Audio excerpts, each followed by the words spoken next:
You are listening to Gospel of Peace, a podcast for kingdom women and everyone else about political theology and everyday faith. I'm your host, Rebecca. I'm a PhD student exploring how the gospel of peace transforms us in a world full of violence, abuse, and empire.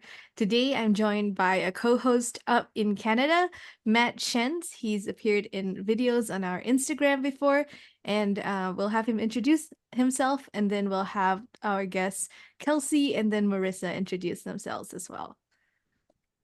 Yeah, so I'm Matt Shantz, and I am a spiritual coach and a mental health worker with a couple different passion projects, one being violence, the church, and parenting. And that's part of the reason I'm here today. And I'm super grateful to be here with these wonderful three people. Kelsey, do you want to start off and tell us a little bit about yourself? Sure. I'm Kelsey McGinnis. I am a writer for Christianity Today. I cover congregational worship practices pretty broadly, and also the music industry and entertainment. I'm also a musicologist. I teach at Grandview University in Des Moines in their theology and music departments. And yeah, I'm really excited to be here talking about this in the context of my own sort of like passion project turned into really big, exciting project on the history of Christian parenting literature, which sounds very far afield of music and entertainment history, but is actually very, very closely tied to those things within evangelicalism. And so this has been a really fun project to work on with my co-author, Marissa. Yeah, Marissa, Hi, do you want I'm to? Marissa. Sure. My name is Marissa Burt. I am a novelist. I've written middle grade novels for children, fantasy and science fiction. I also am an editor and an author. This project Kelsey and I are working on is my first nonfiction book. And it has been a delight and a difficult. It's been a lot of work and a lot of research, but we are excited to get this book into the hands of readers. We really have a sense that it's a very timely conversation, that people are eager to have this conversation as we trace the development of popular evangelical parenting practices, as we look at some of the content that it recurs throughout them, and then discuss the impact that had on families, evangelical families, both older parents and children alike. And so that is the book we've been working on, comes out next fall, officially has a new title, which we haven't quite announced yet, but we can. Yeah. We think this one will stick. It's called, if I get it wrong, it's called The Myth of Good Christian Parenting, How False Promises Betrayed a Generation of Evangelical Families.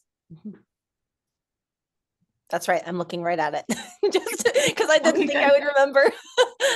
No, right. It's changed a couple times. So I'm kind of always like, am I getting all the pieces? So yeah. Good. So yeah, we're thrilled. We're excited for this book to make its way into the world. We have kind of stumbled across social media. Neither of us were very active there, I would say, right? Or certainly on this topic. And as we've just been talking about the research we've been doing as we've been writing this book, kind of talking about different themes and topics and stitching different reels or different things that seem on theme, wow, we hear from a lot of people. It's almost like the floodgates have opened. We hear from adult children. We hear from people who are becoming parents and kind of rethinking their childhoods. We hear from older parents who maybe carry a lot of regrets or are confused at how things turned out. And that has been an incredible privilege to hear people share their stories or some of their experiences. And I love the capacity for the internet to bring connection in that sense, where people, it's almost like a light bulb goes off, or they're like, oh, that really names something, or that describes my experience. So that's been a really unexpected delight. And even connecting with people like yourselves has been just such a lovely dynamic.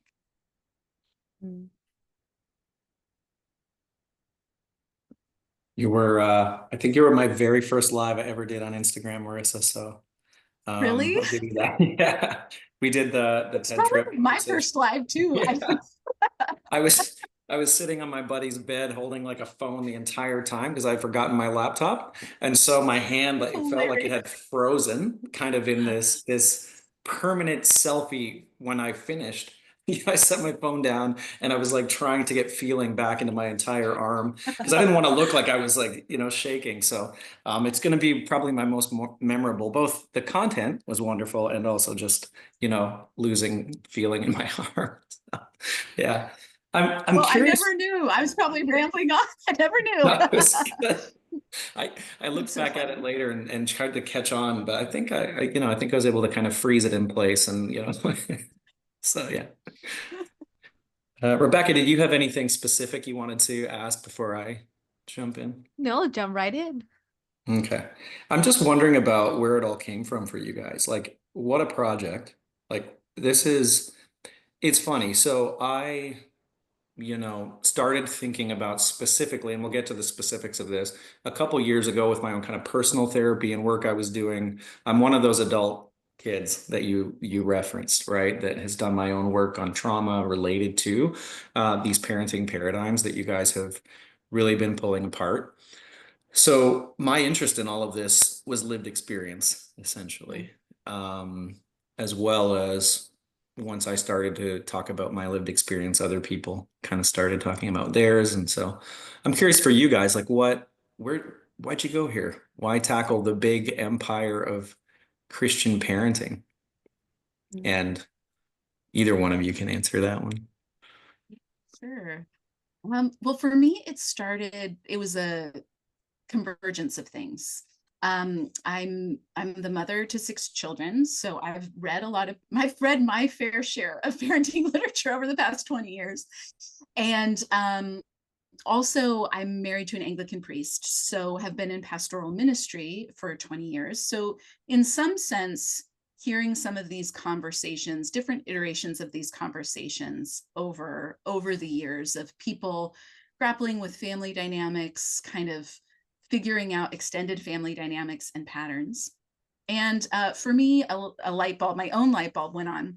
I was researching for a novel I wrote set in the stay-at-home daughter movement because I became convinced, my background, I have a master's in theology. I was convinced that distorted theology really enables and often cultivates abuse.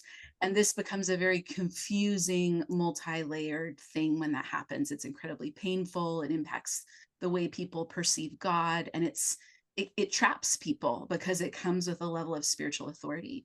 And as I was researching for that, I began to see a lot of connections between that and what adults who were maybe deconstructing their faith were experiencing in the church as an abuse crisis in my own denomination. The Anglican Church of North America came into the light, and survivors were going unheard. They were navigating a fragility and defensiveness, and that really echoed with what I had heard from a lot of people raised in Christian homes, where there wasn't capacity to really hear what they had experienced. There were a lot of myths about family connections and what it means to have a good family.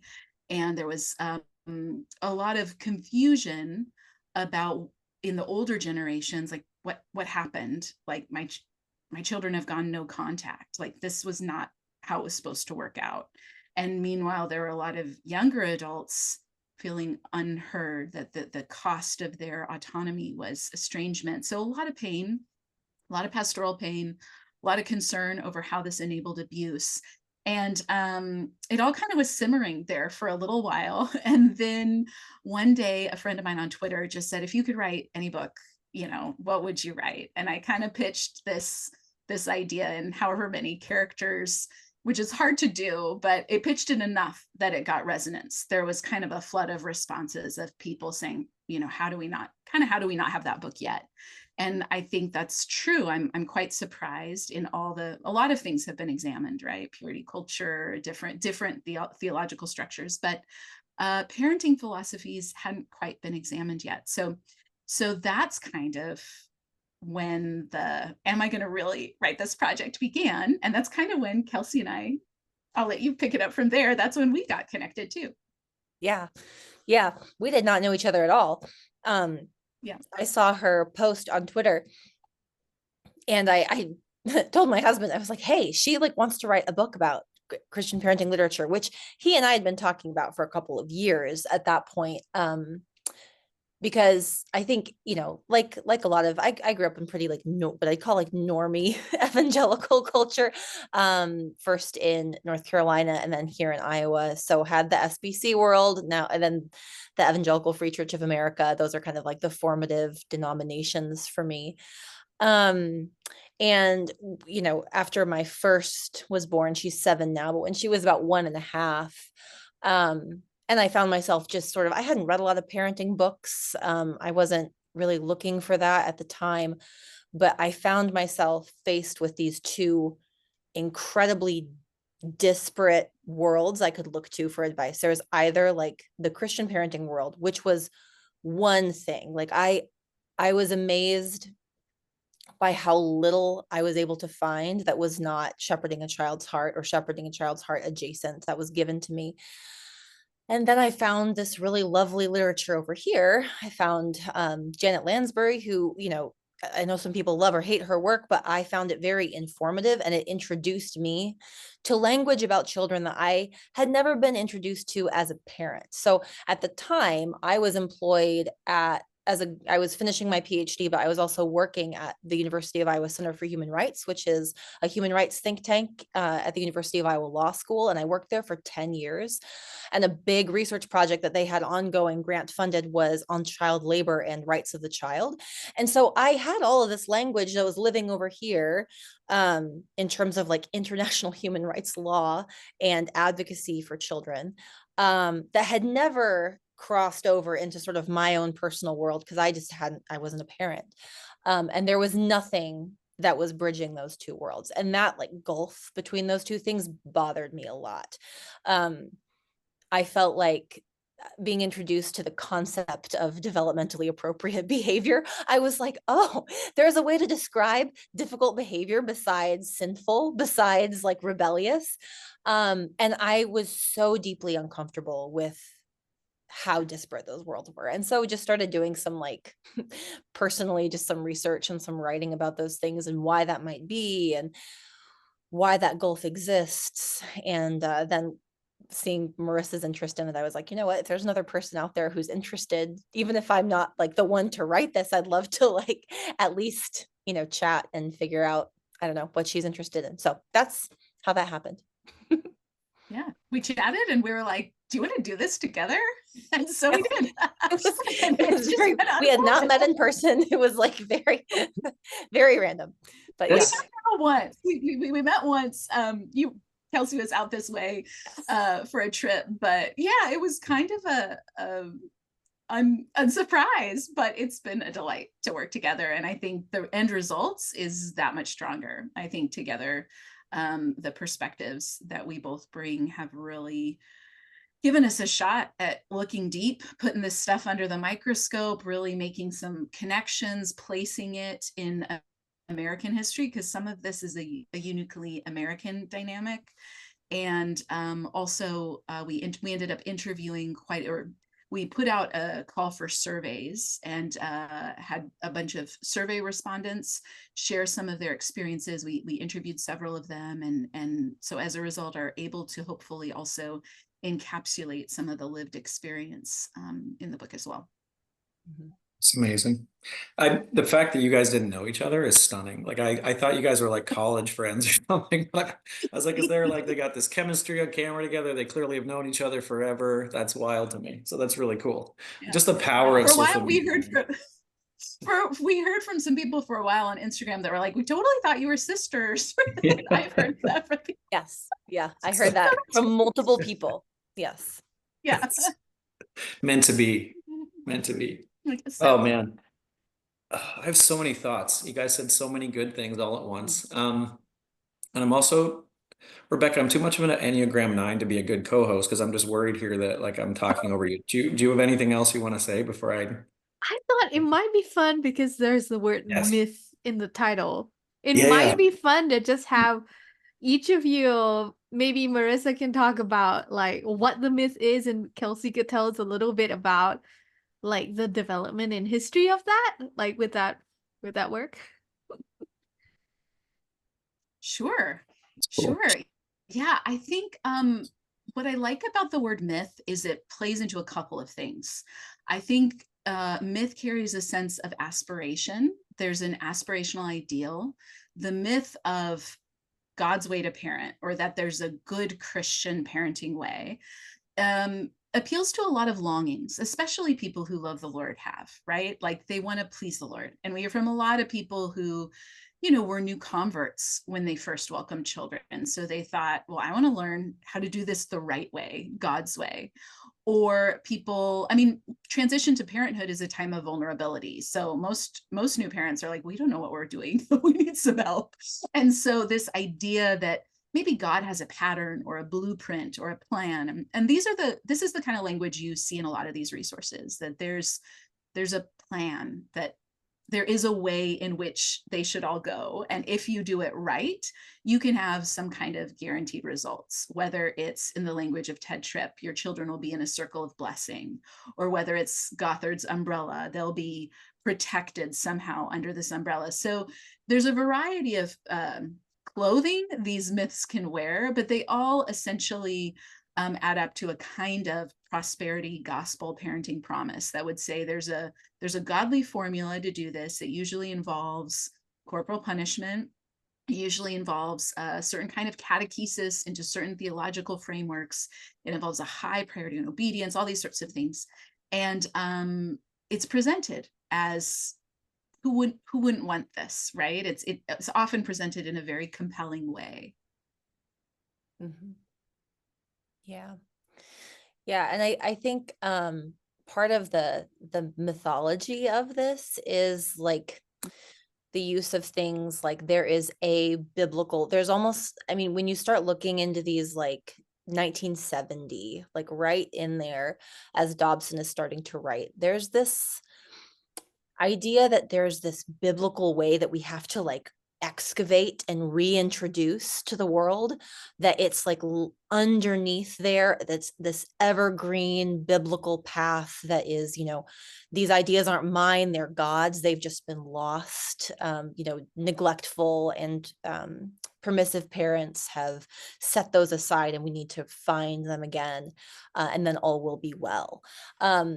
One of, I think, the key myths of this, and I would define the Christian parenting like genre as we talk about it as like popular Christian parenting books written like 1970 and after, because there are some really important changes in the Christian publishing market and in evangelicalism as an identity that make these books kind of a particular thing.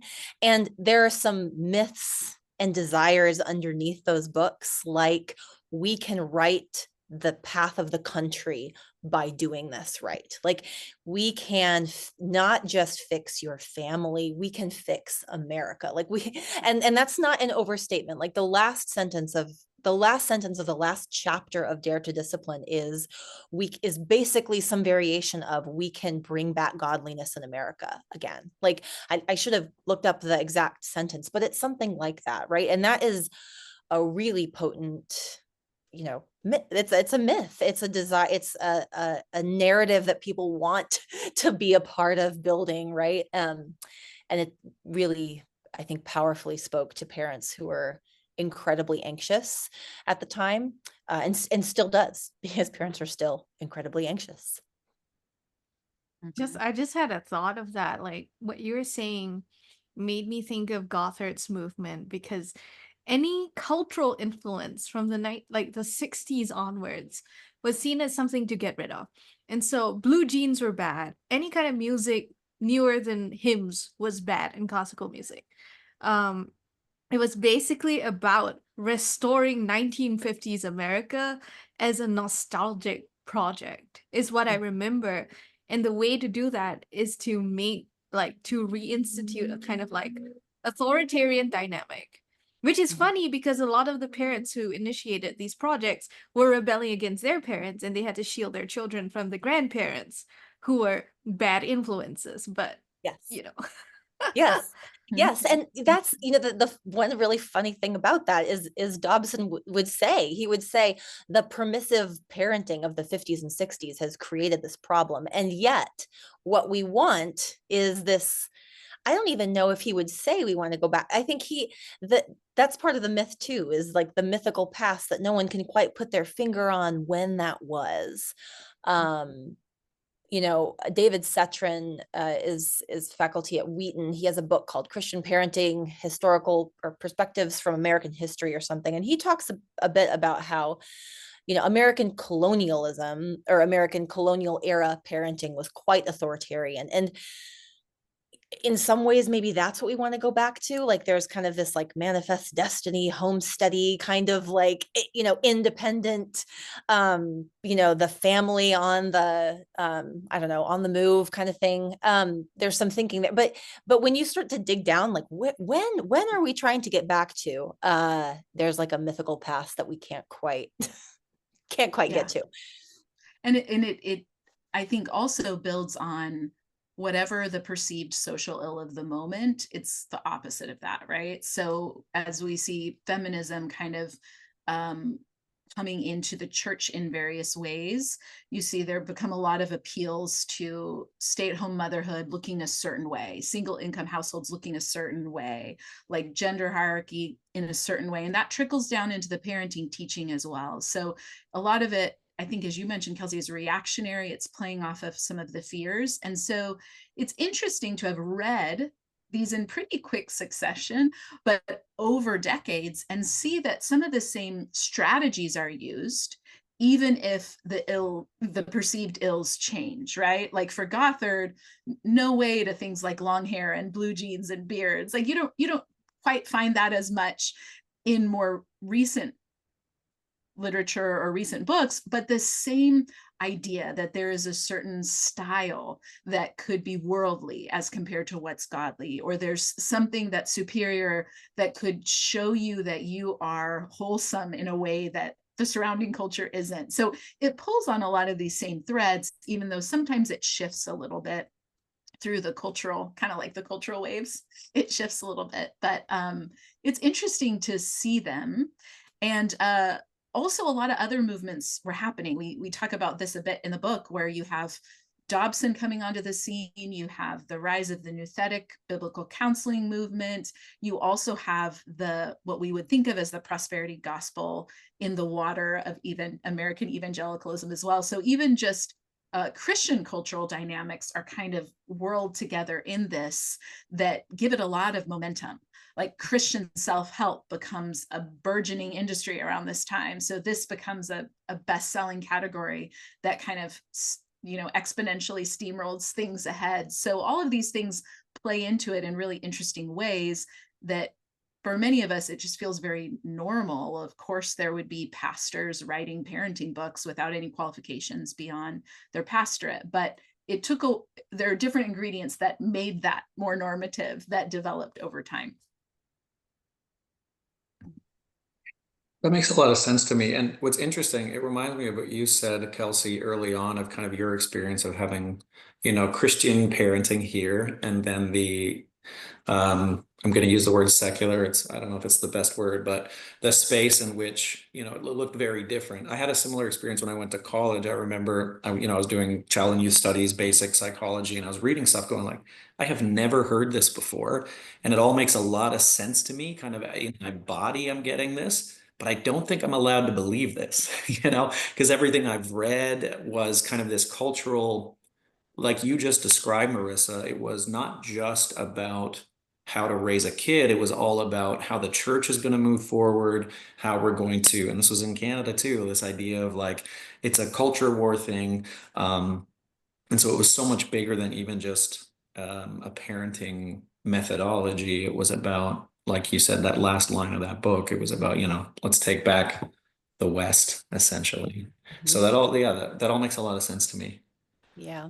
Yeah. And one interesting thing about that I'll say is, so Kristen Dumais wrote about this in Jesus and John Wayne, how like during this time you have this really fascinating kind of strange bedfellow situation where you've got these like pre-millennial folks who see this just decline into chaos toward the end, right? But then you also have the Reconstructionists who kind of have this like building this dominion, and these folks who've had this very disparate understanding of what the end times are going to look like and what the Christian project should be in the world, kind of become friends with each other in the name of political power, because the Christian right is ascendant in the 70s and 80s. And there's this recognition that we can build this really powerful Christian coalition here in the US if we can kind of swallow these differences, and kind of fight a common enemy of sorts.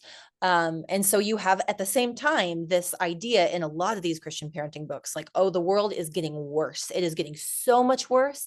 There's nothing we can do about it. We're descending into chaos. You need to protect your children. But at the same time, these quiverful adjacent ideas of like building up the family as a fortress, as this sort of like military project within the world to send them out and to fight for a vision of the kingdom. And those exist alongside each other in sometimes awkward ways, but other times it just sort of, flies right by you.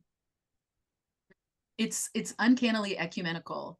And I think a lot of people came across these resources at things like homeschool conventions or family life conferences. So they maybe would have those people on the shelves next to each other, which if you look at it from theological perspective, you'd be like, wait a second, a Doug Wilson's really different than a Bill Gothard, theologically speaking, but here there's common ground, and parents are looking for practical, the godly blueprint. So maybe some of them are aware of the theological questions or like undergirding of these movements, but for many of them, they're just looking for that reassurance, like I'm on the right track. And a lot of these people are saying the same things. And we see echoes of it today, right? The same thing is occurring in some of those spaces today, where family life teaching, parenting teaching is a place where, strange alliances are made for cultural reasons. Strange theological alliances are made.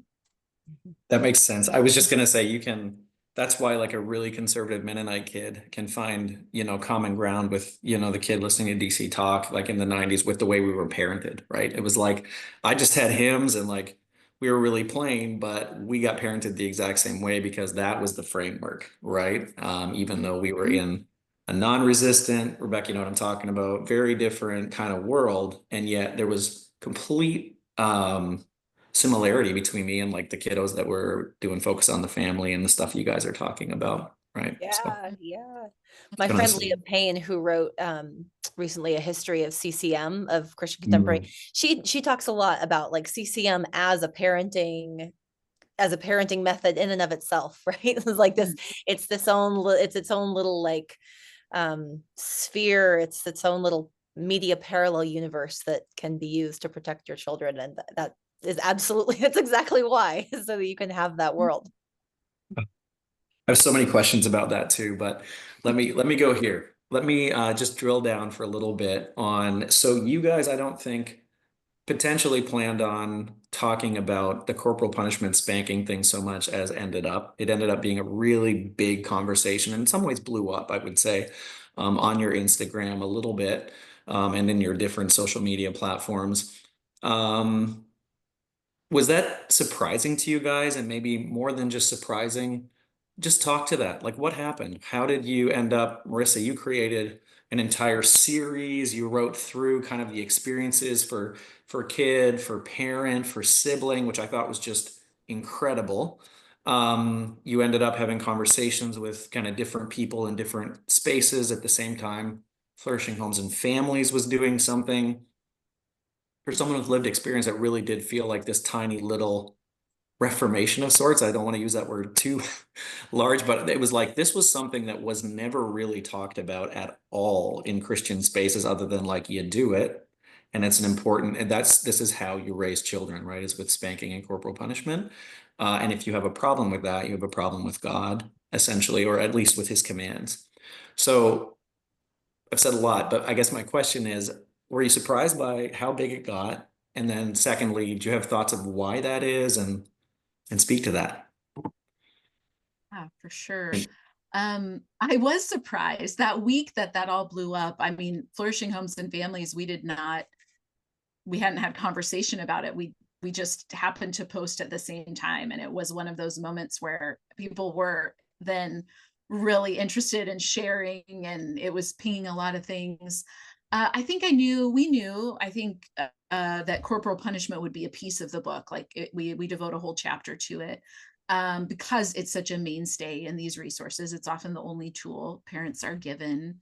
I had a sneaking suspicion. So long before I wrote this book, the very first time I ever got banned from a group was a Christian mom's parenting book, and it was over spanking, and I was engaging people, kind of like pushing back, and the pushback, gosh, this would have been 10 or 15 years ago, was so strong. It was notable.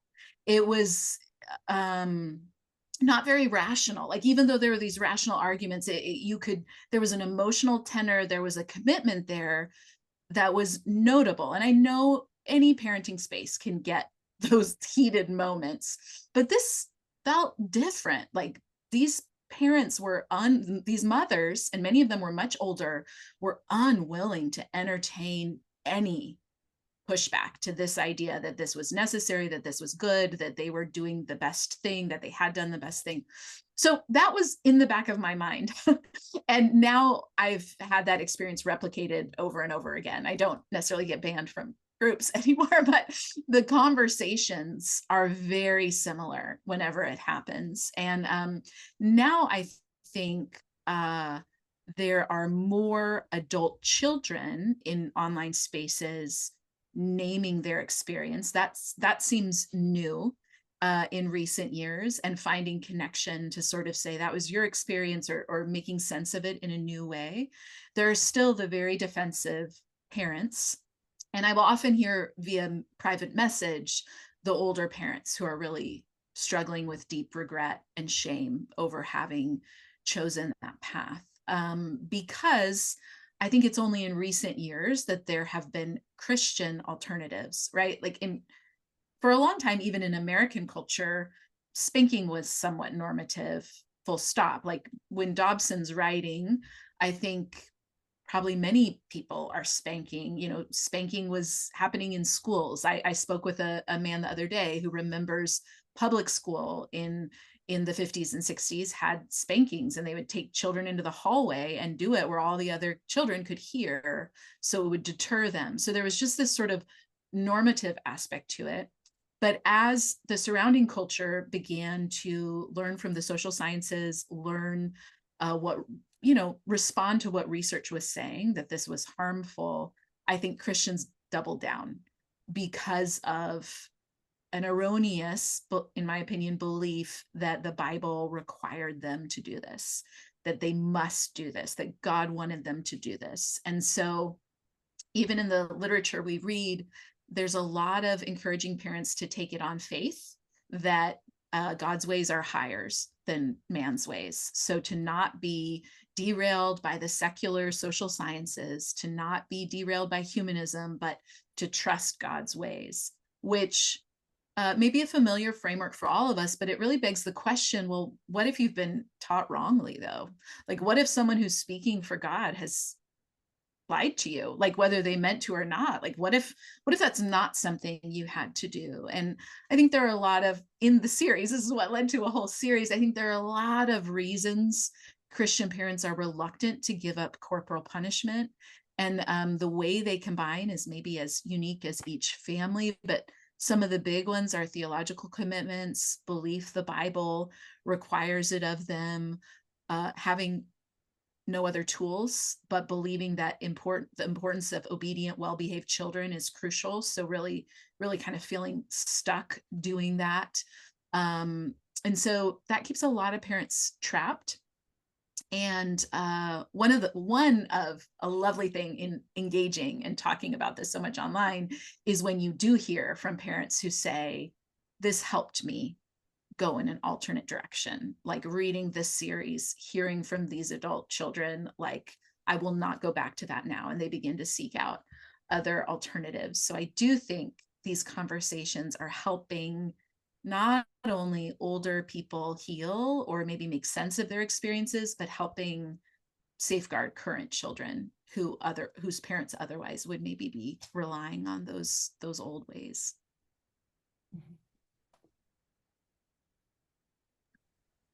That's really good. Yeah. Do you have any thoughts, And I- Kelsey? I mean, yeah, probably not as many, just because that covers pretty well like the scope of what mostly Marissa has done online. And I think one thing that I struggle with is the theological, or the sort of commitment to the biblical, I don't know, version of this. As not a theologian, I do feel pretty strongly about trying to stay in my lane, about not trying to do exegesis for people. I have very strong feelings about it. And I, personally have long felt that you can very, very easily get to an understanding of why corporal punishment is unethical without having to go the proof texting route, right? Like there are ways of using moral frameworks about the dignity of humans, and about just how utilitarian and behaviorist corporal punishment is, and how that runs counter to what we believe about Jesus and the work that Jesus did with people on earth. And that, to me, I find to be very straightforward and life-giving. But I also move in circles where shepherding a child's heart is still the gold standard of Christian parenting. Churches here, many churches here in Iowa use it, and the video series that Ted Tripp made to come out. And I think people are very defensive about the use of it. I think what Marissa described, this take it on faith, puts people in a position where they have been told to do this. Don't think any deeper about it. Do it and trust. And then when you start trying to chip away, even with language about ethics, there's just this like immediate backlash to it that I find difficult to know how to navigate online, especially with people who don't know me and don't have a reason to, take my word for it. I find that hard. But it is, Marissa wrote, or at least did the bulk of the writing of that chapter in our book, and it's wonderful. And I'm really hopeful that people find it winsome and convincing, but also really compassionate. So yeah. Yeah, that's our hope. We've tossed around the idea, we'll see if anything comes of it, of writing a follow-up book solely focused on this element, simply because there was so much we would like to put in. And I think there are now Flourishing Homes and Families. I know their book has come out. I know there are a few resources that do tackle this in a chapter, something like this. I think it would be great to have a definitive book in layman's terms to sort of hand to parents to say, be free, be free of this. Because I become more and more convinced it's deeply rooted, almost a stronghold to reach for that language in Christian family life. And it is heartbreaking on so many levels, but one of them is the betrayal, because I think while I do think these frameworks attract abusive people, I think the vast majority are parents who love their children and are taking on faith.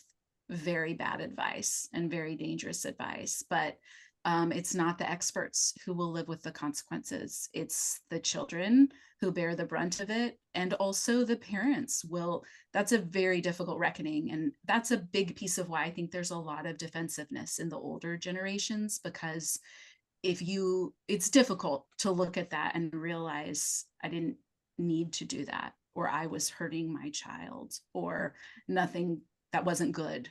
I mean, that takes a kind of moral courage and a humility that the system itself, the parenting framework itself that encourages parents to act as agents of God, really trains parents against, honestly. So it's a double edge there, because they're uniquely ill-equipped to reconsider. And that's a very scary thing. And in fact, they operate under that same framework of, as Kelsey said, that they're expected to obey. And if they don't, something very bad will happen. So even the parents are operating under this as well. Like, God will something bad will happen. God will let something bad happen to your children, or they will stray, or so there's a lot of things that put these big speed bumps in front of people to being able to reconsider. And we do hope, we really hope in our writing and in the way we talk about it, that it can be honest and also compassionate, because I think shame just keeps people hiding and stuck in this. Mm-hmm. Yeah. Yeah. I mean, there's a lot of shame. And these books even sort of say, you know, this is a countercultural practice. It's out of vogue. People are going to come after you for practicing this. You should hide it. And I mean, the crazy thing is when you look at the numbers, I think, and I need to check the numbers, but it's roughly half of parents in the US, Christian and otherwise, who report having used corporal punishment at some point. This is not like no one is doing this anymore. It is people are still doing this and not talking about it. And there has not ever been a time when it hasn't been the majority of parents practicing this. But you still have people like James Dobson saying, oh, parents are not adequately disciplinarian anymore in the 70s, when everyone is, even parents who are reading Dr. Spock, who was sort of like the boogeyman of permissive parenting. He wasn't an anti-spanking guy until I think the 80s or 90s. And so there's this sort of persecution complex built into sometimes the discourse around spanking, that this is like the hard but right and countercultural thing to do, which I also think gives people a little bit of righteous purpose and commitment to it, but at the same time makes them want to hide it for fear of things like CPS or retaliation. So it's a really toxic and confusing, I think for a lot of people, very confusing thing to contend with. Yeah, it's confusing, and it makes me, as a Christian, it makes me quite angry, because it is, I mean, for many reasons, especially the vulnerability of children being one, and also because it comes loaded with spiritual language and catechesis into a theology of what God is like. And it carries a layer of spiritual abuse then, but also I think many people are deconstructing and exiting the faith because they have encountered this way we've rewritten God in our own image and said he is angry with our failure to perform. He is waiting to pounce. He's just waiting that there will be swift consequences that will hurt, and we should do contortions to name that love when we suffer for it, because that's what love is. And it really results in some distorted theologies that I think take the Lord's name in vain, is the end result. And man, that is a heavy weight that a lot of families are operating under. I just had a thought, which was that when Kelsey named the statistic for corporal punishment, the line between where it causes long-term damage and where people will admit that it's abuse is sort of a line determined by the person with the entire authority to decide that, which would be the parent. In almost no circumstance, even though they say parents are accountable to the church, in most cases, I think there's a cultural reluctance to undermine parental authority, so-called. You don't hear of church leaders going to parents and saying, in a church that holds to the authority framework, saying, oh, you went too far, you can't do that. In fact, people, even if they're uncomfortable with it, even if they wouldn't do it that way, you would never question another parent's authority, because that's God's ordained role, and they're the ones responsible to God, The thought that comes to mind is that the idea that it's a benevolent, loving thing, and therefore it's always good. It's the same. I've heard stories of Gothard, the homeschool program survivors, saying their parents stripped them naked and beat them with 2x4s. And then, a parent who may not use that extreme of punishment, but the argument behind it is that even someone who uses less, without the the sexual naked component or without that much brutality, and the person who is using that much brutality, they would both say we're being loving. We're doing this out of love, and we're doing it for Jesus, and we're doing it for your good, and therefore it's godly, and no one can say a thing against it. And therefore there is no line where it becomes physical abuse, because in the mind of, if someone is committing physical abuse, the logic completely justifies them. They are before God completely justified, even if they go too far, because they're the ones with the ultimate authority.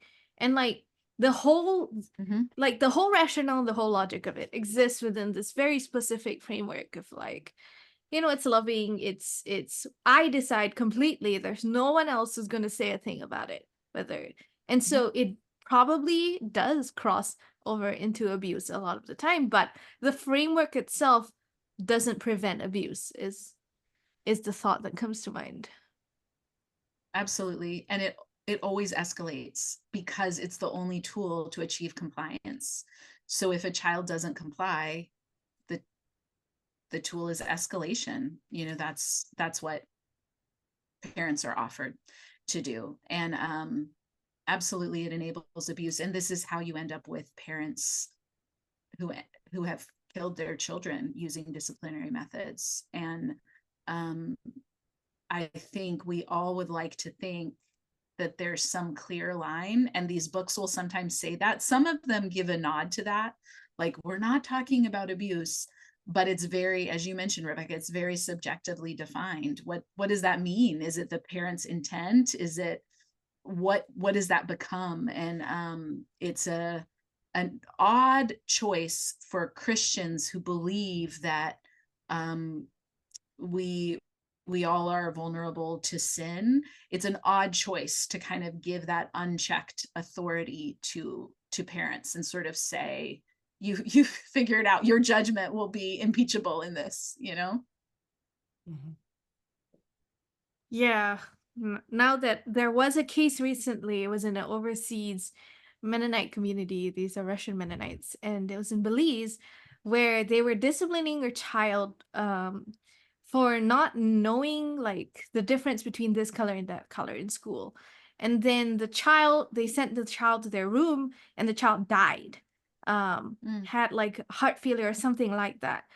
And so that's just one of the more recent cases. I know there were a lot of cases with like the pearls and that but it the logic and the boundaries of this practice, this sort of ritual, are that if you have the intention of love and you are setting the standard of discipline and obedience, and then it sort of creates this antagonistic dynamic where it's like you take everything as rebellion and willfulness, and you're supposed to, I guess you guys talk about breaking the will in the book. But yeah, that's what comes to mind for me. Yeah, Matt, do you have any questions or thoughts? Yeah, I mean, so many. I mean, the thing that comes to me is that like it's just, and Marissa, you've talked about this in your videos. I've seen you guys play with this idea of the humor and the way that we're so uncomfortable with this topic, even in pro spanking spaces, is because of how really um I mean, brutal it is, even in the spaces that are, quote, much more, restrained. I mean, if Ted Tripp is still read by thousands, if not millions of people across America, potentially here in Canada and some parts of the West, you know, like he also says to keep going, right? Like if you don't get what you need, I mean, that's the language in there.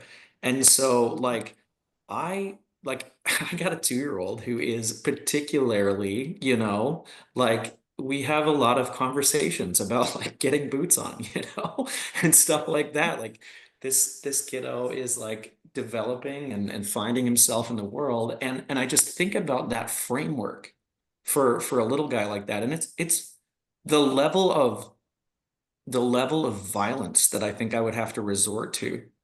It's sickening, and that's in the kind of modern kind framework that we have. And so I say all of that to say that, yeah, I think when people randomly throw in like jokes about spanking and stuff like that, I'm just I'm like, why are we laughing? And I think, Marissa, you've talked about this. It's because at the end of the day, I think if we all really sit with it, it's super uncomfortable to think about the fact that we're using violence against vulnerable small people in the name of God. So um, that's not a question, that's a Yeah, thought. there's always laughter, and if you look Mhm. for it, you won't unsee it. Now, whether it's Mhm. adults who are laughing about how they were spanked, or whether it's like in a seminar where someone's talking about how you should spank. And I do think that is quite revealing, because even by people who practice it, it's not a funny moment to have a moment of discipline. So there's something underneath that, whether it's the discomfort, I think for some, of reckoning with what their their own parents' betrayal of them, what that required. For others, it's maybe unease, or glad that they're not in that position anymore, or a bystander. There's a lot of things that maybe play into it, but I think when it's paired with, as we see in a lot of these resources, absence of understanding of child development, it's especially dangerous, because uh, you could see that compliant children maybe will only get a few spankings, but children who cannot or are unable to comply, like there's little discussion of neurodivergence, of disability, of different ways of processing communication, all of those things that could play into a child's inability to comply instantly, right away, and with a cheerful heart. Yet parents are told one size fits all. Children, obey your parents in the Lord means instant, almost levels of perfection obedience, or else this is what you need to do. And I think, like you said, it's incredibly violent. I think it trains parents to normalize violence, to detach in the moment of their child's pain. And I think you do that day in and day out, and you really incapacitate yourself to connect with your child as a parent, let alone what that experience is like for a child. And as many researchers have said, Elizabeth Gershoff has done the most research over the past 50 years. She's done a lot of collating of all these different studies, which are incredibly difficult to do. It's very slippery to try and study these things, because the data is self-reported and a whole number of reasons. But at most, it's a net negative. I mean, at best, it's a net negative. It's not particularly effective.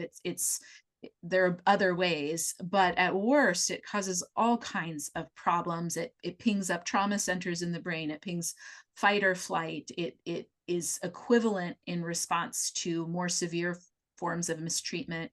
So all the data points we have indicate this is not for the well-being of children, even in terms of achieving behavioral compliance. This is not particularly good. It's correlated, in some studies, correlated with increased association of antisocial behavior or misbehavior and things like that. So which is why, circling back, a lot of these researchers are like, you just got to take it on faith, because it probably doesn't make sense to you. So yeah. Go ahead. Sorry, go ahead. I just want to circle back to the humor piece a little bit, because I think one reason why humor so often accompanies, especially if you watch, like Marissa was saying, like videos of teaching, you'll see these kind of funny anecdotes and parents laughing, and also sort of lighthearted ways of talking about it in these books. There is an element of trying to get parents to convince themselves that it's not violent, that it's not serious, that it's not dangerous. I think there's this effort to try to convince parents that it's not only is it commanded, it's like not a big deal. In fact, your children will be tougher for it. There's a reason why this rhymes so well with conservatism. There's an interest here in don't be so sensitive. This is fine. And I think that humor is a way of trying to condition people to feel that way about it, where I think most parents in the moment can't feel that way, but if they can after the fact and before the fact, they can kind of convince themselves. And if you can convince children that it was good for them, and that without it they would have run wild and never learned anything, and they can laugh about it now, then they can also believe that that spanking is what made them stronger, what made them more resilient, when there's just no data to show that that is actually the case. And you can't, and you can't, it's unfalsifiable, because you can't go backwards and know what you would have been like had you not been spanked, if that's the case for you. So there's a lot of things happening there. Yeah, and it does teach people to expect that. And so we hear from adult children who, as a result, feel like if they make a mistake, they need to feel pain to feel right again. So whether that they can trace back to self-harm practices, or asking an intimate partner to hurt them so they can feel better or feel pure again, you sort of see ways that this becomes a deep way of seeing the world, especially when in the Christian steps for these, it's often connected with pray with your child, hug them afterward. Like, there's a whole liturgy of this, of how you feel good again, feel like things are okay with your caregiver who's just hurt you. And you, again, these things are practiced day in and day out. We would like to say, a lot of times, this is fascinating to me, if you can get a parent and a child in the same room talking about their experience, the parent will almost always say, you were only spanked a handful of times. And the child will almost always be like, are you even kidding me? You know, like, this can't be real, because there's a complete difference in how this is viewed. And I think that's interesting. It certainly makes sense given the impact. But regardless of whether it's a small amount, or in some of these resources say, prepare yourself for all day spanking sessions. You know, if you're spanking a child multiple times a day, a couple times a week, this message is reinforced again and again and again, to expect pain from the people who love you, to need pain to feel okay, to, you know, it's being hardwired into a child in a number of different ways. And I think we see it in what we expect from other authority figures, whether it's the kind of pastors we're drawn to, or the kind of political leaders we're drawn to, or how we think the world should work, the way we think other people should be treated. It really does become a worldview formation. I have a question, which is, in what you've read, is childhood a specific period that they argue that this method works? Because they would have to make an argument in terms of, like, you know, being hit and then feeling better afterwards, or learning to change your ways because of that. We don't do that to adults anymore. We used to.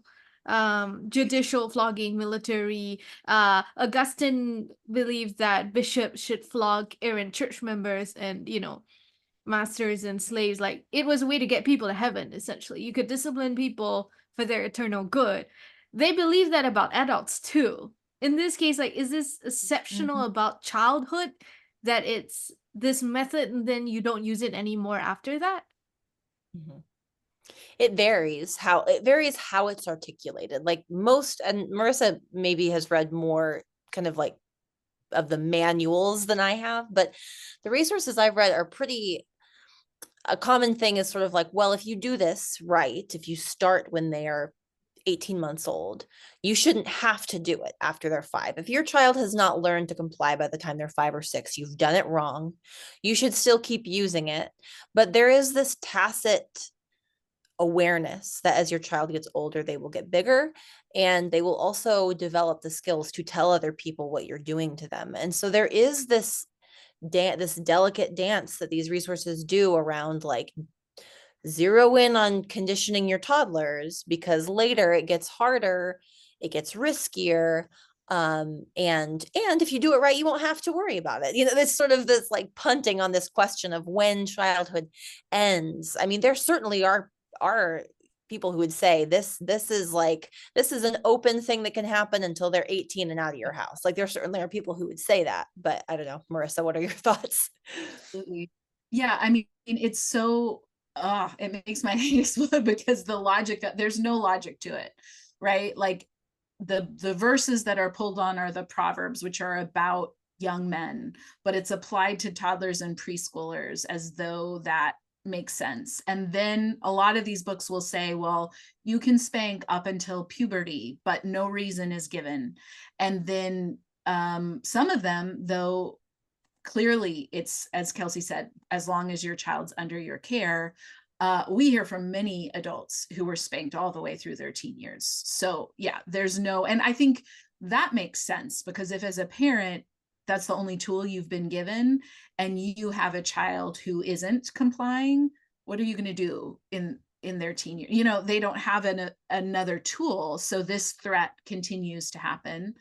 And certainly in community, there are some communities where wives are maybe punished in this way, corporally punished. And so wives and children together, this would be the right of a patriarch or a right of the head of the household to do.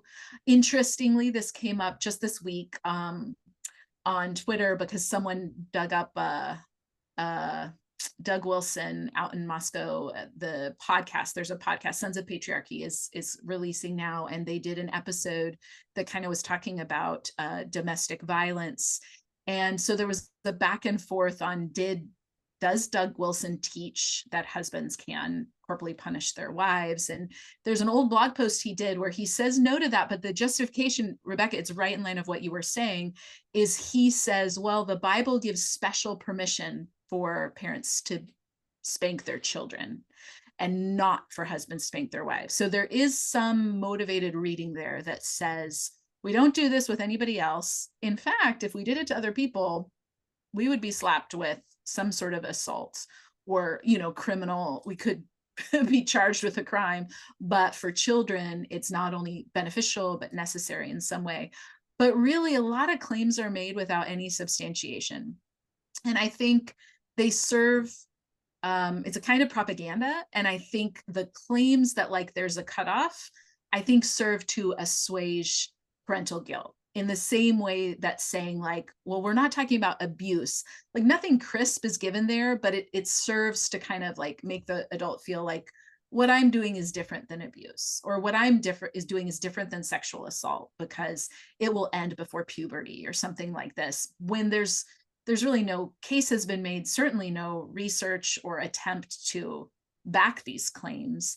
And sometimes it's always hard to know the motivations of the people teaching this. Sometimes I think they're just regurgitating what they've heard or what they've read or what makes sense. Other times I think they're thinking it through very clearly, and maybe other desires to dominate are at play, and they're just normalizing that. But yeah, it certainly is all over the map. And then what actually happens, it's all behind closed doors. So, and as you mentioned earlier, Rebecca, even in communities, there's little accountability. I mean, we've heard from people where churches have spanking rooms where parents can take their children, or where I think it's Christian CFC, Christian Family Center in New York. They have a survivor advocacy page. A lot of survivors of that church community have written in and said, yeah, other adults were given permission to spank anybody's kid. Like if you saw someone else's kid misbehaving, you had permission, which is incredibly dangerous on so many levels from a child safeguarding abuse perspective. But I think this can become normative, and certainly another parent's not going to call it another parent out on it. And in fact, we hear from parents who've said they've been shunned or excommunicated from churches for choosing not to spank. They've been on the receiving end of social ostracism in their own church communities. Mm-hmm. Well, I don't know. See if I can formulate this question. I'm like trying to get it together in my head because of a couple different thoughts. But why, like, it feels like the Christian church in America, particularly, really latched onto this. Like they went for it. Like they, across denominations, like we talked about earlier, across kind of those lines that, people won't talk to each other over a baptism mode, but they're all in on this. And so like why? Maybe Kelsey's question for you in terms of cultural history, but um like it didn't take a ton of convincing to get parents to do some pretty horrific things to their kids over the last, like you said, spanking's always been around, but particularly in terms of saying we got to be countercultural, we got to push back, we got to get back to 1950s. People went in on it and they went in on it hard. And like that detachment that you were talking about, Marissa, that like that just the ways in which they had to maybe even leave their nurturing at the door. I mean, it's kind of shocking to think through when you hear survivor stories now and you go, oh my goodness, like that happened to you where? Like in that liberal state, you know what I mean? Like how is that happening? And so I'm just kind of like, how the heck? I think that's my question. Yeah. I mean, I was not alive during the 60s and 70s, but Mm. I think historians of that period agree that that period of the mid 60s to the early 70s, the upheaval that the US experienced, the political and social upheaval, it is really hard to overstate how much that rocked the worlds of, particularly of young adults, parent-aged adults, people who are starting to raise kids, because the message that they got was the youth, look at what the youth are doing. Like, look at the sex, look at the drugs, look at the draft card burning, look at feminism, look at this disorder. I mean, very much concentrated on college campuses, right? You have the Kent State shooting, with the demonstrations in 1970, I want to say that was the Kent State shooting. 700 college campuses closed when that happened. You had riots, you had burnings of buildings. I mean, there was just so much social unrest. You also have school integration happening. You have the civil rights movement it has a lot of traction. Then you have these assassinations, high profile assassinations of MLK. And I mean, just the level of panic that people felt, it made it very easy to capitalize on parental fears because people could point to the youth. That's who's doing this to the country. It's the youth. And then it's very easy to scapegoat parents once you do that, because that's, those must be the people who are responsible for this. And it was that message that really made James Dobson's book a bestseller. It was sort of like, you see this in front of you. You see it on the news every night. These parents have failed these children. If we can right this ship together, we can do this. And then it's sort of, we're sort of off to the races with all these kinds of claims about what we can do. And, historians, I think Margaret Bendroth has written about the moral clarity that it was perceived that conservatives had during this period as people are looking for some direction.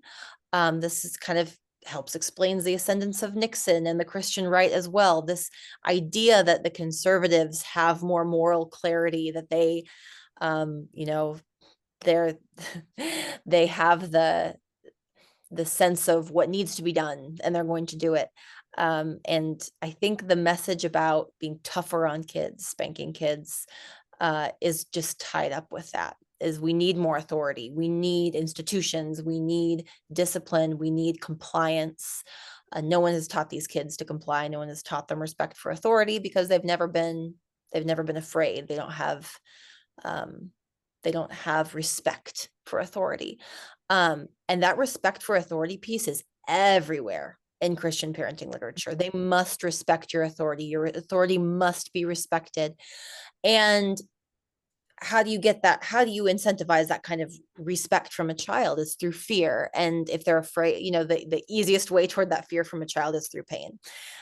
So, I mean, looking at it through that lens, it kind of makes sense. But I really do think it's this like incredibly potent blend of a lot of things, politics and social upheaval, that all come together to just open the door for someone to walk through and say, this is the answer. That's Yeah, good. and I think there were such concurrent teachings of like hierarchy and everyone needs to submit to the authority over them, that I imagine parents doing it were thinking, well, I'm submitting, the wife's thinking, well, I'm submitting to the husband's submitting to governing authority. So there's this this structure that makes it make sense, combined with impoverished view of children in the resources for sure, but generally as human beings. So they become more belongings, like they're my children, they're mine to determine what to do with, and cast a vision for the future where if they're well behaved, that will be good for everyone. So I can know, and again, act in a godlike way to determine that. So I think you can really do a mind twist that then you think, well, this is a good thing to have really well-behaved children. And it's not until much later that the receipt comes due. And I also think it's worth noting that I don't know what percentage of, but I think for a certain number of parents, this was less violent than what they were accustomed to, right? Like children have always been mistreated and beaten. And so I think for some parents who were coming from chaotic or abusive households where, a father just ripped off his belt and laid into them, the idea that there could be 6 steps that could contain it somehow was appealing. And I think it just shows to like the generational trauma at play here, that many children were thinking this is better than what they experienced, but had no capacity to think of something beyond that. So I think there's a lot of generational trauma just replicating in different ways. I had a thought, which was Kelsey's history that she gave there. This coincides with the start of mass incarceration in America. And maybe that kind of answers Matt's question just a little bit, but like a disciplinary society, an authoritarian society, where people who oppose those at the very top, in this case, the Vietnam War, have to be criminalized. And so what happened, it was at a recent talk by someone who researches the incarceration of Vietnam War veterans. The book is Prisoners After War by Dr. Jason Higgins. What happened was the two groups of people who opposed the Vietnam War because as it was ongoing were the pacifists in secular society, and they were characterized as criminals and associated with marijuana very deliberately. And then the people who opposed Black communities were associated with crack cocaine. And that was like specifically crack cocaine that they were associated with became criminalized. Like there was a minimum sentencing that put a lot of people like behind bars for life. There's this thing where people who could oppose the policies, particularly of militarism, particularly of the war and like the Cold War, the civil rights movement, upending the way that society is supposed to run. Like there's a strong current of like holding things down from the top and not allowing any kind of questioning or change to that order of society. I think under Nixon in particular, he before even the vets were brought back, he had already started this rhetoric that they were criminals. If I'm not mistaken, the statistic is that from 200,000 incarcerated people at that time, it increased to 2 million, a quarter of whom were Vietnam vets at one point, and half of that would have been African American veterans.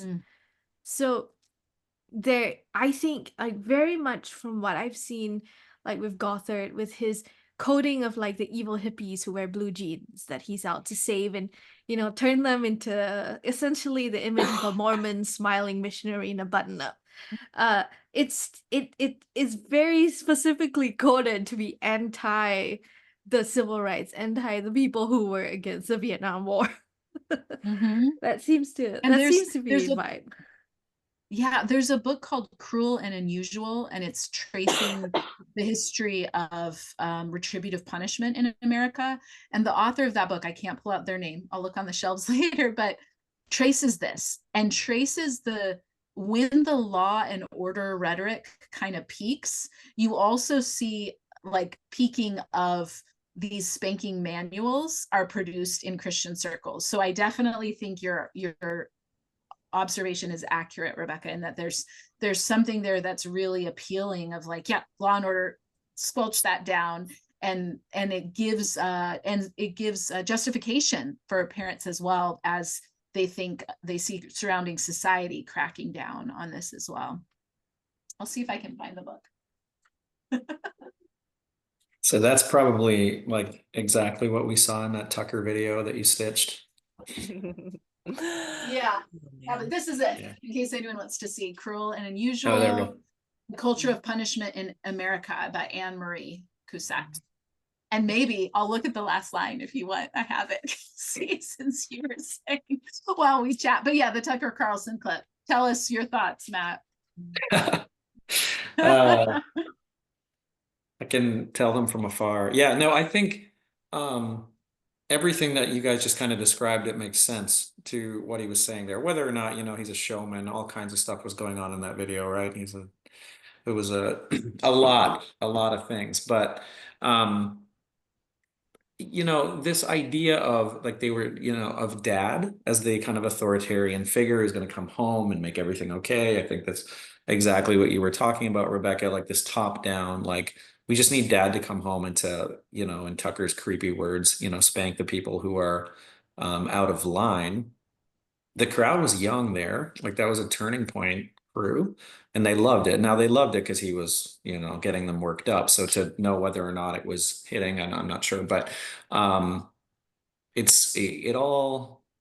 just all makes sense to me that it's connected and that this kind of love of violence as it plays out on the political scene is connected to, dusty parenting manuals that sit on shelves, that I think have these long-reaching implications into the way in which we're even talking about our fellow neighbors, right? Like the development of empathy, like how much empathy is impacted when you are parented that way. I was thinking, Marissa, when you were talking just about, and we've talked about this, I think, but just the level of, I'm going to use the word disassociation that probably has to happen for some parents to carry out that kind of, violence against their kids, particularly in those places where it's happening again and again, and you have to turn off a part of you. The kid also has to turn off, right? And then you're developing really a whole generation of kids who have been kind of raised in these environments. So it makes sense to me that that kind of language resonates, that, this retribution, somebody's going to come in and clean it all up, and we're going to use violence to keep everybody safe. Just a lot of unhealed trauma bouncing around in rallies like that. So, yeah. Yeah, I think so. And some like understated, not even understated, but sexual violence undertones for sure in the Tucker clip. But the idea of, people being out of line, bad little girls, and his political opponents, and all of this messaging wrapped up, I think it was a very savvy political script, even though it sounded bonkers. I think it was designed to pull on emotive things for people, even if they would never say those things out loud. And I think you're right. It's deeply tied in. Mm-hmm. Yeah, and Rebecca, I don't know if we want to go here, but I mean the whole like sexual violence piece, Rebecca, you've done so much good work on that. And the fact that Tucker kind of went there in a kind of subtle way was kind of mind-blowing for me, even for that kind of rally. I thought, wow, like that you would kind of have the audacity to kind of say somewhat explicitly bring a kind of sexual reference in related to violence against women, essentially, because he was talking about the the 15-year-old hormonal daughter giving him the finger, and then I was surprised by that. But so like Rebecca, can you speak more to that, just even with your work and how you've tied, you've done so much work around that and sex and violence and how it's almost impossible to pull them apart. Yeah. David Toombs is the theologian who has done this, and he connects Roman torture and crucifixion with torture of prisoners in, I think, Nicaragua. And the thing about it, particularly in the Roman world, was that violating somebody's body was already a sexual act of asserting dominance. And the argument can be made that with the crucifixion of Christ, when you strip someone naked and you violate their body, and then you expose them, that this was sexually violent. And this is pretty common in the history of imperialism. Like Columbus, when he was invading what they named El Salvador, they committed acts of gross mutilation of indigenous people. At the same time, in his diaries of describing their conquest, he described it as, he's a loving father. These people are not very intelligent. They need this benevolent custodianship. They need to be taught the right ways. They need Christianity. At the same time, they're doing all these horrific things. And it was the same with the Romans and the time of Christ as well. There's a strong connection between the abuser, the person who's doing violence, whether you're a Roman soldier, to an enslaved person, or or an enslaved person within a household, or on a legal, like judicial scale. That the person who asserts this dominance gets a kind of sexual credit. And the person who and the person from whom you take dignity, is reduced both in a class level, but also in a gendered and sexual level. They would very much think of it in sexual terms. There are two examples that come to mind in this conversation. One was that there was a Canadian pastor who was, I think, convicted of having child sexual abuse materials, or committing some form of child sexual abuse. And he had been in charge of the church school.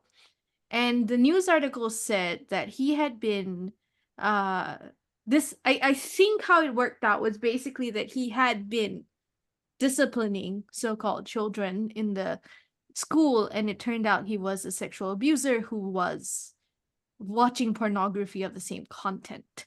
I mean, how would you feel as a parent if this biblical discipline that you see the school providing is actually like sexual gratification for a pastor who is carrying it out?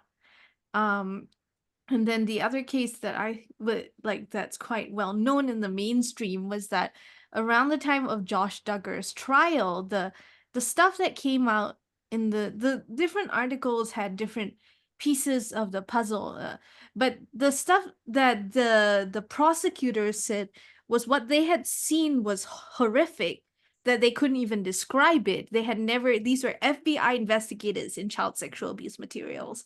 They had never seen such violence. And then some of what they said was that it involved causing children pain.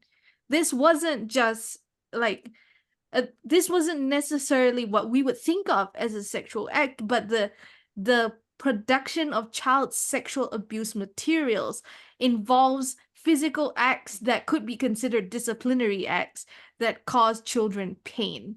And so there is a pornographic layer to these child sexual abuse materials, and to the beating of children, to causing them pain, to then, I don't know, with the Christian manuals, as you said, there's like this element of affection that comes into it as well, of love, and mixing those two things, like pain and love, and also then like seeing like the pornographic element, both in things like the flogging of crucified criminals and of enslaved people, and then also seeing this being criminally done, recorded, of child abuse.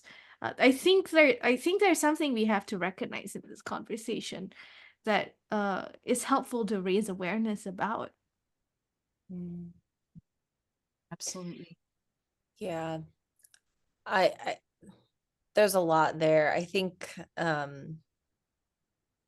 yeah, I mean, thanks for that. All that history is really, I mean, when I hear you lay it out like that, it's like, yeah, there is so much consonance between this, spanking is good, it is needed, it is healing. You'll even hear kind of this child was asking for it. They obviously, like, there was like a part of them that wanted it. And that also struck me in the Tucker Carlson clip, as this sort of sort of not so hidden leaning into rape culture, which a part of that is that, you know, women want this, or there are certain women who actually secretly want this kind of treatment, want to be dominated, want this kind of thing, want this strong man kind of figure to violate them and scare them. That's what he's describing. And, you know, at the same time, sort of poking fun at what they would say is this prudish Me Too movement, right? Where you have these women who doth protest too much. And that really rhymes with this, with what you're describing, Rebecca, with this, like, the ways that these things work together mentally and with what's happening, and the way that abusers sort of make sense of what they're doing. There's this is needful, this is secretly wanted, this is, you know, there are all of these things working together. So I don't really have a coherent thought there, but those definitely occurred to me. And as you're describing that, I'm thinking, yep, that's right, that all tracks. It's also like It they're really told did. how you know you're loved, because only someone who loves you will do that to you. Yeah, there's a grooming aspect to it that I think Christians in particular, get very uncomfortable hearing, but I think we need to name it, because not only is it everything you both just described, but it prepares them to accept that. If another spiritual authority figure says, God wants me to do this to you, take you somewhere private, hurt you, do something to your body, you need to reconcile with me after. We need to act like we're connected after, like fellowship is restored. All of these things are like a playbook for how sexual predators in the church groom young people for abuse, using the language of God wants this, I love you so much, this hurts me, but I need to do this because I love you. And certainly, as Kelsey said, many of the resources talk about children asking for it. Or I have a clip I'm going to stitch for November of Doug Wilson describing how, Doug and Nancy describing how they just could see that their daughter needed a spanking the way she was acting. They didn't really have a reason, so they kind of looked for a reason, and then afterwards she was all sunshine and happy. And so there's these kind of anecdotal things sprinkled throughout these resources that kind of tell parents, well, just go with your vibes, they probably are asking for a spanking, and so you should give it to them, and that will be good for everyone. And it's incredible. Like, sometimes I wish parents would pause, set aside everything, you know, if we can get away that speed bump of the Bible wants you to do this, and pause and think, what are you doing? Like, what are the implications? This is not what you want on any level. This is not how you want to shape your children, of what to expect in relationships, or what to tolerate for someone to do to their bodies, or any of these things. And I think it's just they need those dots connected, and to be empowered to say, this is not the way of Jesus. We can say that clearly, I think, in this conversation. That's good. I say that a lot, but that's a good line just because it is. But you know, you asked the question, what are you doing? I think that's a lot of what you guys are asking in this project. Like, I'm hearing just kind of this, more than not an accusation, but a question, right? Like a questioning of, like, hey, like, this is what we're hearing. These are the stories, the lived experiences that we're getting. And so we're asking you, like, specific to this topic of corporal punishment and spanking, like, what are you doing? And what has been the result, right? You talked about that earlier on in the conversation.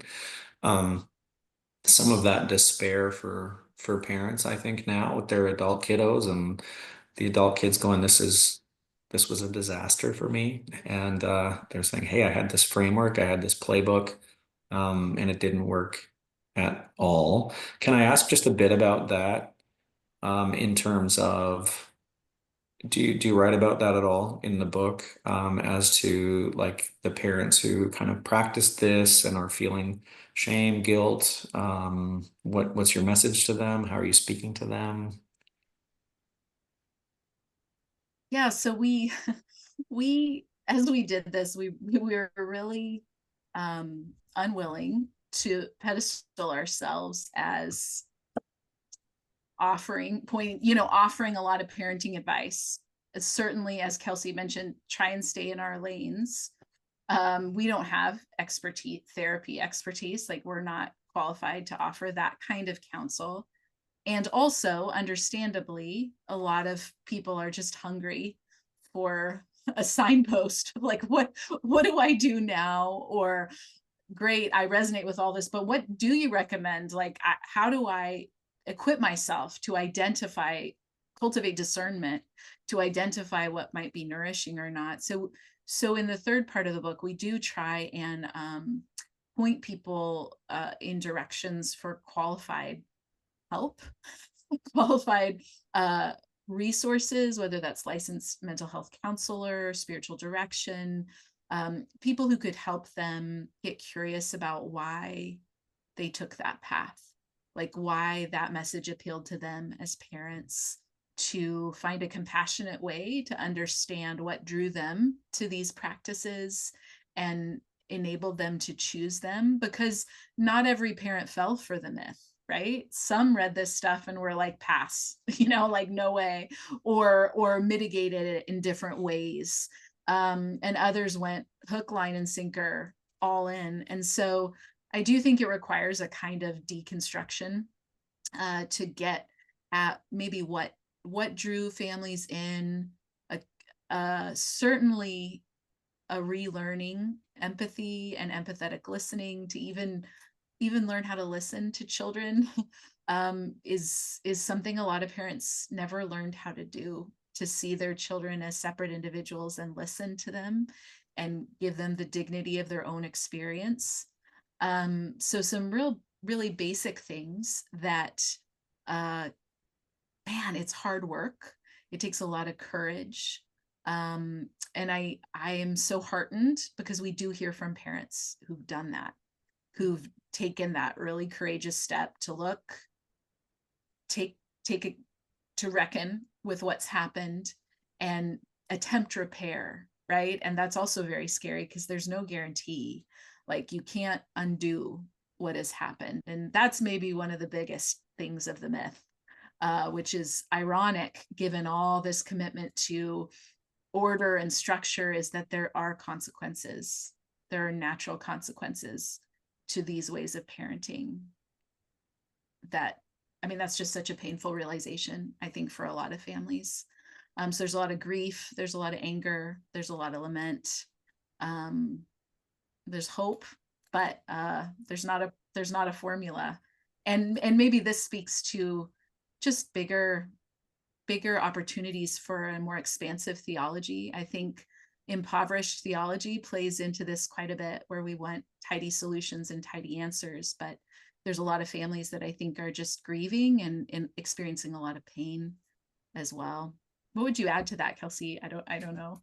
I mean, I'm hopeful that, it doesn't really go in the advice column, but I think we do try to take a great bit of care to explain ways of seeing children as full human beings, kind of like what you were referring to, Marissa. I think R.L. Stoller's book, Child Liberation Theology, is a step in the right direction. I think for a lot of our readers, that will be a bit too progressive.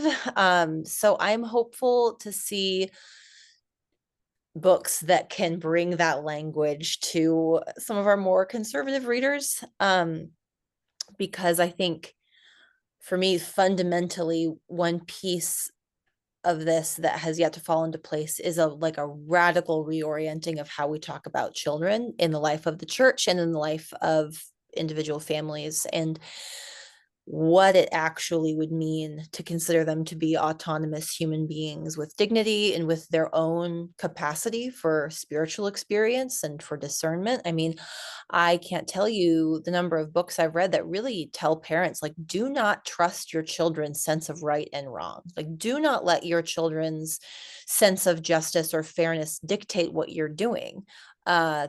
Your authority is what matters here, and their ability to obey is much more important than whatever they think they're discerning, which I just think is horrifying to think about the downstream effects of that. And there's this massive Lilly grant project that's going on right now. Like, they're just pouring money into child worship. There's like this, I don't know, this is sort of far afield, but the Lilly Foundation is pouring money into a bunch of institutions to research and do work around children and worship. And I would hate for all of that money to go into these projects without any consideration of questions of autonomy, right? Because I don't want to see continued orientation of how do we get children to participate in worship in which they have no say, in which they do not get to decide what it looks like to try to convene with the divine on their own terms.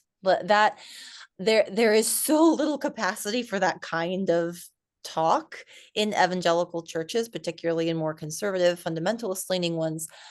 And so I am hopeful that we can just start to like inch in that direction, because I think that the fruit of being able to see children that way, even to see toddlers and babies that way, is so fruitful. To consider the possibility of reciprocal relationships with children, and of their full humanity, of their not being deficient, they're not yet human, they're fully human, full image bearers. Jesus was a child and was not deficient in his childness. I think that there is a lot of power in that, but I do think that is a radical shift for a lot of evangelicals to make. I mean, it would be a shift for, I see these videos, and it's like people didn't learn from the Duggar situation. I see these videos of parents boasting about how they're raising their children, in the traditional conservative authoritarian world, especially girls. They like to fixate, and they're raising their boys to be aggressive and they're raising their girls to be compliant. And I'm just looking at all that happening all over again. And some of the things, like some of the questions that have to be answered would be like, what other than this authoritarian worldview, for one thing, that good and righteousness and holiness and salvation comes by means of the disciplining authority figure. Interestingly, there's a book called The Disciplinary Revolution, I think, by Philip Gorski, and it's about how church councils governed cities like Geneva and instituted the modern surveillance state, because that was Christianity. Christianity was the Christian state that was the big brother who punished you when you went astray, and ensured your, quote, everlasting happiness and salvation. But the other question then is also, how do you even view children if they're not arrows in your hand to be groomed for you to shoot out of your quiver so they can take over the world? What are they not if they are projects of the Christian right? Mm-hmm. Yeah. Yeah. Go Sorry. ahead, Matt. It's okay. I was just I think about that on a personal level. I'm a story guy, right? So I always I learn through story, but I think about my son Reed, like, because of the framework I came from, and thinking about, okay, I'm directing him, I'm coming up with all these ways he's going to grow up and be a productive citizen, et cetera, et cetera. And then sometimes I just sit there and I see him and I'm like, he's just Reed, like he's just a fully autonomous, I'm his dad, but he's going to be here. Like he's already like, can't believe how old he is. And then he's just going to be out going through all the things I went through, trying to figure out what the world is like and what he believes about God and those sorts of things. And he's this, fully autonomous person. And so that shift, even for me, has been so beautiful, because it's a kind of, different theology of kids, I think, to speak to your point, Kelsey, right? Like, what does it mean to be a dad? What does it mean to be a parent? What does it mean to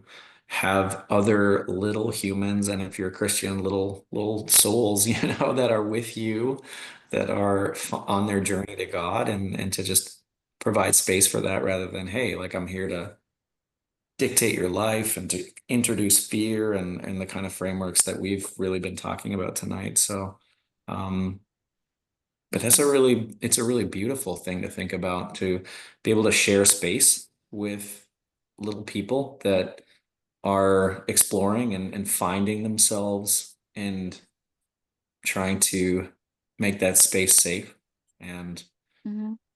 for all my stuff, all my stuff I'm still healing and working through, it's like create safe spaces for our kids is where my mind goes. Mhm. Yeah. Mhm. It's beautiful.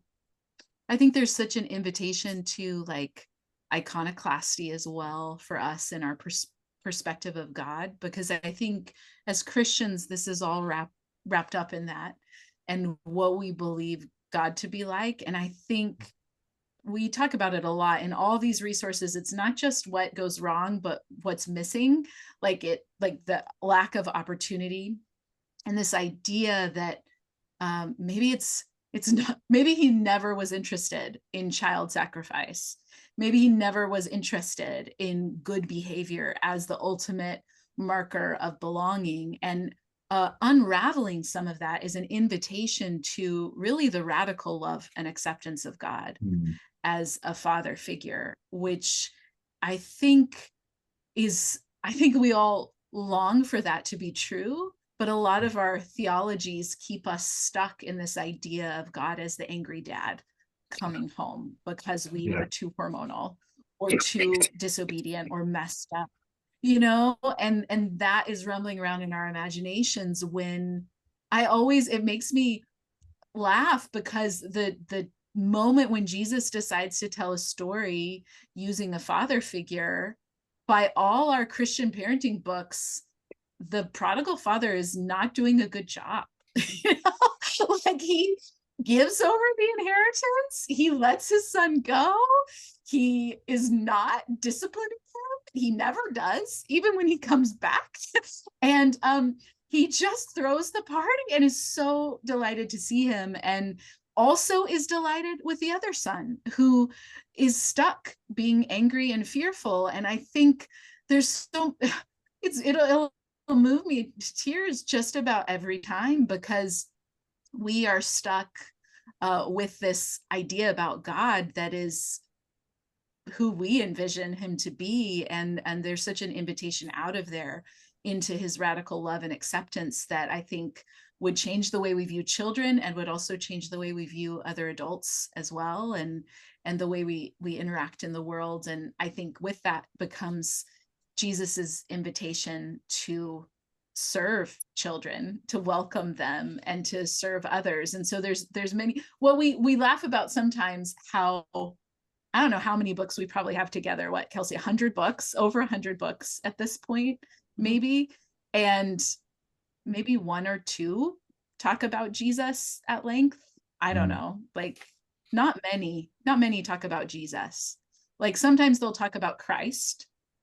Sometimes they'll talk about doctrine, but not many spend time there. That'll preach. It's good. Took us to church. I love it. Rebecca, you have some ways to land this plane. Yeah, we could end with a little bit of a blurb. Maybe like what's your hope for the book, and maybe what do you see happening in the Christian world after sort of the disturbances in the force. Oh man, that's a good What question. would you say? I don't know. I don't know what I want to see in this segment of the Christian parenting book market. I honestly, I don't know. Like I know that I want to see some radical changes in the way we talk about children. But I don't particularly want to see more Christian parenting books, And so I think about the ways that kind of thing can happen. And I don't know, evangelicals love to buy a good book to figure out a new thing. So maybe that's the only way at this point. Maybe it's going to be books and podcasts. I don't know. But I do know that anything that happens is going to happen at the local level. It's going to have to happen in local churches, and changing subculture is really, really hard. And it's going to involve changing language and practices and all of these things. And so I'm hopeful, but I'm also just really curious because I don't know what that's going to look like. I think I know what I don't want it to look like, and but I am hopeful and curious about all of that. Yeah, I like that. We do hope our book will be a help to pastors and others trying to understand the subculture, and hopefully will help them come alongside people for sure. We hope that some of them will read it. We hope that it'll give vocabulary for people and kind of help them a little further on their healing journey, or help them. We include in the book kind of a metric of suggested ways to discern about different resources. So we hope that current parents will be able to maybe be better equipped to say, oh, what are the key themes I can look for to determine whether I really want to listen to this person or not. But I agree. I think there's so much freedom for Christian parents and families. I would love to see people empowered to kind of depart from the self-help pyramid industry and be set free to really get to know their children as individuals and love them. I'm excited to see how it'll be received. I hope there'll be more good conversations. I think what we've seen in a small scale on social media, I really hope that is how it will land with readers, that they will find it to be a help to them. So it won't be out until the fall of 2025. So it's written. We're in the last stages of editing. But I think it'll be available for pre-order in January, February sometime. So we'll keep everybody updated on that. It sounds like something that you are doing is like, it's almost like a healing journey for the people reading it more than Yes. for the children. Like it's about healing that inner child, and coming like to a very whole relationship with God too. Like the spirituality part of it. So Yeah. that sounds really exciting. Can I add to that, Rebecca? I just wanted to tell both of you while you're here, I want to thank you for that part. You guys have provided at some level discipleship, I think, to adult children, even to parents in this space, and have created safe spaces for people to tell story, to be healed in community with each other and connection. So I just wanted to honor both of you for that in this space. Thank you. Yeah, that's kind. Thank Yeah. you. Hope to have you again, and we'll keep promoting. That's right. Thank you. This was such a fun conversation. It's So yeah. fun. Thank you. Thank you for having I us. appreciate both of you. It's just great to get, I'm sure we could talk on and on and on. It's just great to get the time with both of you as well. I'm always eager for the excuse to connect. So thanks for having us. Of course.